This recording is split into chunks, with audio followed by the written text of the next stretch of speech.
দিছো,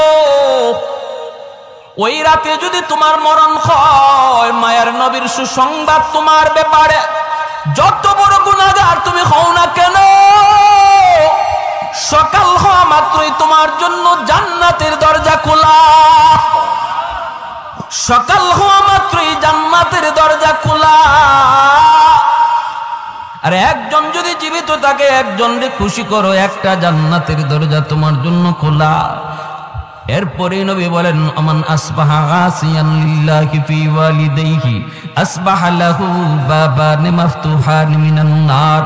আর যদি কোনো সন্তান রাতের বেলা মারে কষ্ট দেয়, বাবার কলিজায় আঘাত দিয়া রাতে ঘুমায়, অথচ বাবার কাছে মাপ চাইল না, এমন কথা বলল যেই কথায় বাবার কলিজায় লাগছে, মার কলিজায় লাগছে, এরপরও মার কাছে মাপ চায় নাই, বউ বাচ্চা নিয়ে ঘুমায় পড়ছে।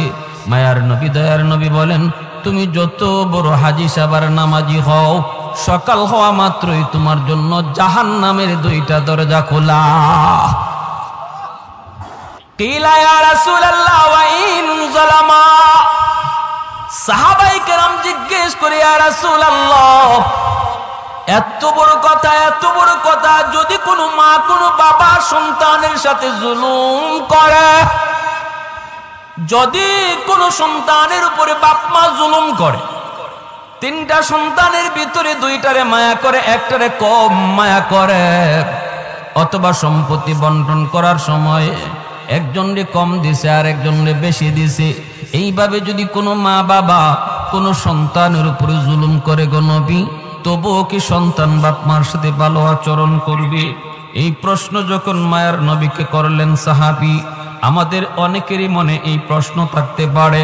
আমাকে অনেকে ফোন দিয়ে এই কথাটা জিজ্ঞেস করে, হুজুর, বাবা তো আমাকে ঠকাইছে, ভাইরে ভালো ভালো জমি দিছে, আমাকে জমি ভালো দেয় নাই, ভাইয়ের সন্তানকে বেশি আদর করে, আমার সন্তানরে কম মায়া করে, এইভাবে দুই চোখে দেখে, তবুও কি আমি মারে খাওয়াবো, তবুও কি আমি বাবারে খাওয়াবো? আমি বললাম, ভাই জবাবটা আমি দেব না, জবাবটা আমার মায়ার নবী দিছেন। সাহাবীরা একই প্রশ্ন করলেন, নবী জবাব দিলেন, ওয়া ইন যালামা ওয়া ইন যালামা ওয়া ইন যালামা। নবী তিনবার বলেছেন, যদি বাপ মা জুলুম করে, তবুও সন্তান জুলুম করতে পারবে না, ভালো আচরণ করতে হবে। একমাত্র কারণ হলো তিনি আমার মা, একমাত্র কারণ তিনি আমার বাবা, একমাত্র কারণ তিনি আমার বাবা, তিনি আমার মা। তার উসিলায় আমি দুনিয়া দেখেছি, তার উসিলায় আমি বড় হয়েছি, তার উসিলায় আমি আজকে ম্যাজিস্ট্রেট, তাদের উসিলায় আজকে আমি ডাক্তার, তাদের উসিলায় আজকে আমি শিল্পপতি। আল্লাহ পাক খালিক আর মালিক, বাপ মা হলো উসিলা, ঠিক কিনা জোরে বলেন? এজন্য আল্লাহ পাক রব্বুল আলামিন পবিত্র কোরআনের সূরাতুল লুকমানের মধ্যে তিনি বলেন, আনিশকুরলি ওয়ালি ওয়ালিদাইক, আমি আল্লাহর শুকরিয়া আদায় করো, সাথে সাথে তোমরা তোমাদের মা বাবার শুকরিয়া আদায় করো, সাথে সাথে বলছেন বাপ মার শুকরিয়া আদায় করো, কারণ আমি খালিক আর মা বাবা তোমাদের দুনিয়া আসার উসিলা। অতএব যখনই আমি আল্লাহর শুকরিয়া আদায় করবা খালিক হিসাবে, তখনই সাথে সাথে বাপ মার শুকরিয়া আদায় করো তারা দুনিয়ায় আসার উসিলা হিসাবে। এই যে মুর্দেগান আজ আমাদের কাছ থেকে বিদায় নিলেন, আমাদের কাছে তাদের কোনো পাওনা আছে কিনা? আমরা যে তাদের রুহের মাগফিরাত কামনা করব, কোন তরিকায়, কিভাবে তাদের জন্য আমরা উপকার করব, এই বিষয় নিয়ে আমি কিছু কথা বলবো ইনশাআল্লাহ। আল্লাহ যদি আমাকে তৌফিক দান করেন, সবাই বলি আমিন। মুআজ্জাজ হাজিরিন, বনু তামিম গোত্র মদিনার একটি প্রসিদ্ধ গোত্রের নাম। এই বনু তামিম গোত্রের এক যুবক আল্লাহর নবীর কাছে একটা প্রশ্ন নিয়ে হাজির হলো। প্রশ্নটা হলো, ইয়া রাসূলুল্লাহ, আমি একটা কথা জানার জন্য আপনার কাছে এসেছি। নবীজি বলেন, কি কথা বলো? এই কথা বলার আগেই যুবকের চেহারা ফ্যাকাশে হয়ে গেল, যুবকের চোখে পানি জমে গেল, সে কান্না শুরু করল। নবীজি বলেন, বলো তোমার কি কথা বলো। তখন বলতেছি, ইয়া রাসূলুল্লাহ, আমার জিজ্ঞাসা হলো, মানুষ মারা যাওয়ার পর ওই মৃত ব্যক্তির জন্য আমরা যারা জীবিত, আমাদের পক্ষ থেকে কোনো খেদমত করার সুযোগ আসেনি। আমরা তো জীবিত মানুষের খেদমত করি, কিন্তু ওই যুবক নবীজির কাছে প্রশ্ন রাখলো, মৃত মানুষের জন্য খেদমতের কোনো ব্যবস্থা আছে কিনা। নবীজি বললেন, কেন বলো। এই কথা বলতেই বলে, ইয়া রাসূলুল্লাহ, আমি একজন অসহায় এক যুবক, আমি আমার মা বাবার গর্ভে একমাত্র সন্তান। আমার মা আমার বাবা বড় কষ্ট করে আমাকে লালন পালন করেছেন।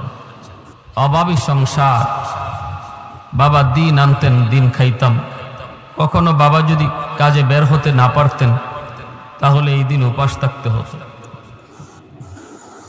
আমি কত দেখেছি, মা নিজের খানাটা আমাকে খাওয়াইছেন, মা উপাস ছিলেন। আমি কত দেখেছি আমার বাবা উপোস ছিলেন, শেষ বয়সে চিকিৎসার অভাবে মারা গেলেন। কিন্তু ইয়া রাসূলুল্লাহ, আমি কোনোই উপকার করতে পারলাম না। আমার কাছে তখন টাকা পয়সা ছিল না। আমি উপযুক্ত হয়েছি, টাকা পয়সা কামানোর কোনো সুযোগ আমি পাই নাই। চোখের সামনে সে অভাব আর কষ্ট আর কান্না নিয়েই আমার আম্মা আমার আব্বা দুজন কবরে চলে গেলেন। আমি কোনো খেদমত করতে পারি নাই, কোনো খেদমত করতে পারি নাই। এই ধরনের আমাদের মধ্যে আসেনি না? নাই, আছে। যুবক বলতেছে, ইয়া রাসূলুল্লাহ, এখন আল্লাহ আমাকে অনেক সম্পদ দিছে, আমি এখন প্রচুর সম্পদের মালিক, টাকা পয়সার কোনো অভাব নাই, কিন্তু আমার এই টাকা দিয়ে কার খেদমত করব? যার খেদমত করার ছিল সে তো নাই, তারা তো নাই।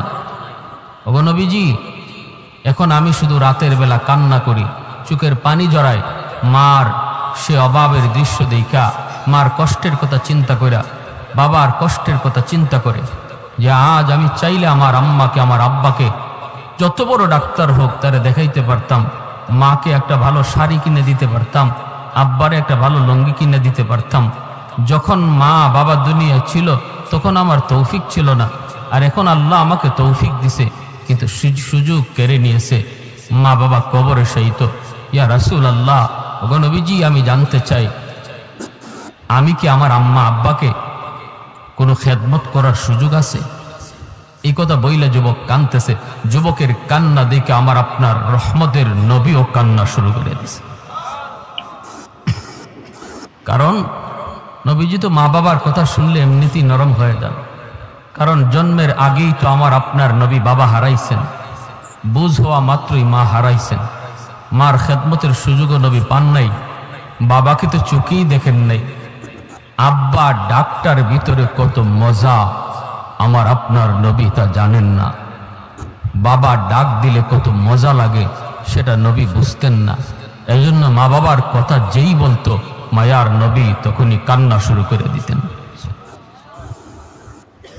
রাসূল করিম সাল্লাল্লাহু আলাইহি ওয়াসাল্লাম যুবকের এই কথা শুইনা নবী তাকে সান্ত্বনা দিয়ে বলেন, যুবক, কান্না থামাও, কান্না থামাও। যদিও মা বাবা কবরে শায়িত, যদিও দাদা দাদি কবরে শায়িত, নানা নানি কবরে শায়িত, তবু আওলাদ যদি চায় দুনিয়া তাইকা কবরে শায়িত বাপ মার খেদমত করার সুযোগ আল্লাহ এখনো রেখে দিয়েছে। নবীজি বলেন, 5টা কাজ যদি করো, হাদিস শরীফ আল্লাহর নবী বলেন, 5টা কাজ যদি করো আল্লাহ তোমার খেদমত মা বাবার কবরে পৌঁছে দিবে। 5টা কাজ কি কি একটু জানার ইচ্ছা আছে সবার? সবাই জানতে আগ্রহী? আলহামদুলিল্লাহ। যাদের মা বাবা আজকে দুনিয়াতে আছেন তাদেরও জানা দরকার, কারণ একদিন তারা থাকবে না। কে আগে যাবে কে পরে যাবে কেউ জানে না। আসার সময় সিরিয়াল মেনটেন হয়, যাবার সময় কোনো সিরিয়াল নেই। কে আগে যায় কেউ জানে না। আমরা যারা মাটির উপরে থাকব আমাদের জন্য করণীয় কি? নবীজি বলেন হাদিসের আলোকে 5টা আমল যদি আমরা করি তাহলে আমরা আমাদের কবরে শায়িত মুর্দেগানের খেদমত করতে পারব। আল্লাহর নবী রহমতের নবী বলেন 5টা আমল। 1 নম্বরে নবী বলেন আসসালাতুল্লাহুমা। নবী বলেন যুবক 1 নম্বর আমল হলো, 1 নম্বর কাম হলো বেশি বেশি করে তুমি তাদের জন্য দোয়া করো। বেশি বেশি করে তাদের জন্য তুমি দোয়া চাও। কোন দোয়া? যে দোয়াটা আল্লাহ কোরআনের মাধ্যমে শিখাইছেন, রব্বির হামহুমা কামা রব্বায়ানি সগীরা। এই দোয়াটা শিখাইছেন কে? একটু মনোযোগ দিয়ে কথাগুলো শুনব। লম্বা চড়া কোনো বয়ান না, 5টা কথা বলার পরই বয়ান শেষ। একটু মনোযোগ যুবক, একটু দিলটা নরম করে কথাগুলি শুনো রে। আল্লাহ নবী বলে 1 নাম্বার হলো তাদের জন্য দোয়া। যেই দোয়াটা আল্লাহ কোরআনের মাধ্যমে শিখাইলেন। আল্লাহ নিজে বলেন তুমি যদি তোমার বাপ মার জন্য দোয়া করতে চাও আমি আল্লাহর কাছে, তাহলে এইভাবে দোয়া করো।